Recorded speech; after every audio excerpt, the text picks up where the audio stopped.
I decided that when I got to the ribbing at the top of the piece that I was going to go ahead and go back to the main garment yarn. I thought that would look nice. That way the back and the front have the same ribbing, and this yoke is just a small area. So I'm changing colors the same way I've changed colors before, by tying on, pulling through, and as always, double check that the ribber is still properly threaded. If the ribber arm becomes unthreaded, of course, all the knitting falls on the floor. Just not a happy moment at all. Now, when I get to this point where I'm going to do the plain ribbing for the last few rows, I just turn off these two levers and it stops doing a tuck. It was already set for plain on the main bed. Now I'm going to do those last few rows of ribbing. Time for my final row. Just before I cast off, I'm going to do an on the machine loop through a loop bind off. I have loosened both carriages to the loosest setting, and now I'm going to do one loose row from right to left. As I knit across, note that I do a few stitches and then I pull slack down from the upper tension unit so that it's very loose.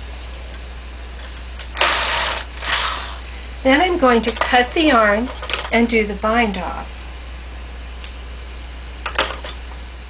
I brought the needles up to hold position, and I'm just going to transfer the stitches all the way across the row up to the main bed.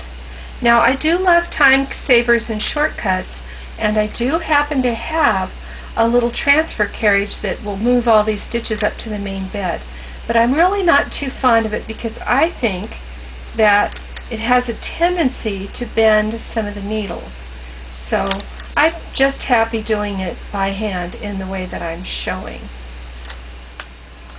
Now I'm going to do the loop through a loop bind off with the latch tool. I just get the tool inside the first stitch and pull it off the end of the needle, and then put it inside the second stitch, pull it off the end of the needle and through the first, and I just proceed that way on across the row. Now, if it makes you a little nervous to do it that way, you could put it inside the stitch and then pull the needle back out through the back, the way that I'm demonstrating now. Either way, same result. One is a little faster, but it's also a little riskier. You could more easily make a mistake. Here's the completed sweater front with the plain color running from the armhole place up to the top ribbing, and then the printed top ribbing. So I have the front and I have the back, and now I need to knit the two simple sleeves. The needle arrangement for the sleeve is a different number of needles, but it's still 1 by 1 ribbing with the end needles on the main bed. With my carriages set plain and on the tightest tension, I'm going to once again do the zigzag cast on, the zigzag row, and then I'll hang the comb and weights.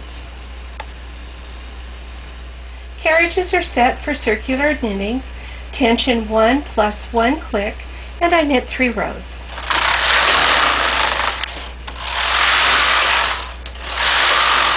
Carriages are set for the main garment tension now and for plain knitting. The row counter is set on 0, 0, 0 so I can keep track of where I am. So I knit my ribbing.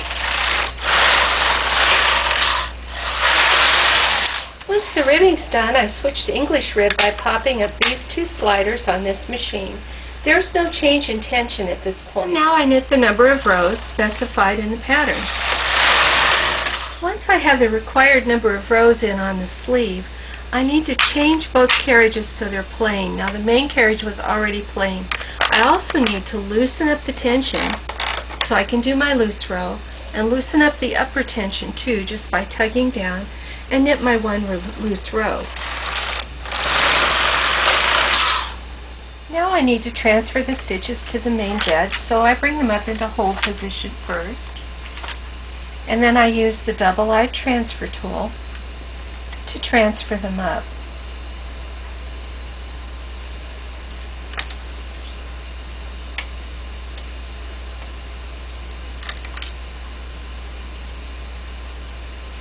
I'll do this all the way across the bed, and then I'll do the on the machine loop through a loop bind off again. All the stitches are transferred to the main bed.